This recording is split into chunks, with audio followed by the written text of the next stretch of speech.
എങ്ങനെ ഇത് സാധ്യമെന്ന് ചോദിച്ചാൽ ക്രിക്കറ്റ് ലോകത്തിന് ചിലപ്പോൾ ഉത്തരമില്ലാതാകും.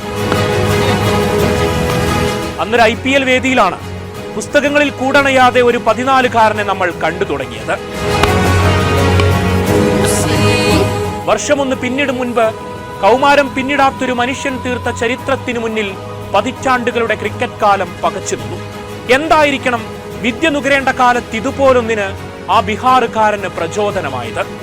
റൈസിംഗ് സ്റ്റാർ ഏഷ്യ കപ്പിലെ അത്ഭുത വൈഭവം കണ്ടു തീർന്നതേയുള്ളൂ. പക്ഷേ നിഷ്കളങ്കതയിൽ ഒരു മുഖഭാവത്തിൽ വീണ്ടും ഒരു ശതകം ആഘോഷിച്ച് വരും കാലത്തെ വിപ്ലവത്തിന് അവൻ രാഗിമിരിക്കി. മുഷ്താഖ് അലി ട്രോഫിയിൽ മഹാരാഷ്ട്രയ്ക്കെതിരെ സൂര്യ തേജസ്സിലെ സെഞ്ചുറി തിളക്കം. 1ഉം 2ഉമല്ല, ഇതുപോലെ സിക്സർ 7 എണ്ണമാണ് കളിയഴകിൽ അവൻ ക്രിക്കറ്റ് ലോകത്തെ വീണ്ടും ഞെട്ടിച്ചത്. എത്ര നിർഭയനായാണ് കൊൽക്കത്തയിലെ ഈഡൻ ഗാർഡനിൽ ആകാശമുയരെ അത്രമേൽ വിസ്മയിപ്പിച്ചത്. 61 പന്തുകളിൽ ആ 108. ഇന്ത്യൻ തെരുവുകളിൽ ക്രിക്കറ്റിനെ പ്രണയിക്കുന്ന ഓരോ മനുഷ്യനും ആ 14കാരന്റെ പ്രചോദന കഥ കൂടിയാണിത്.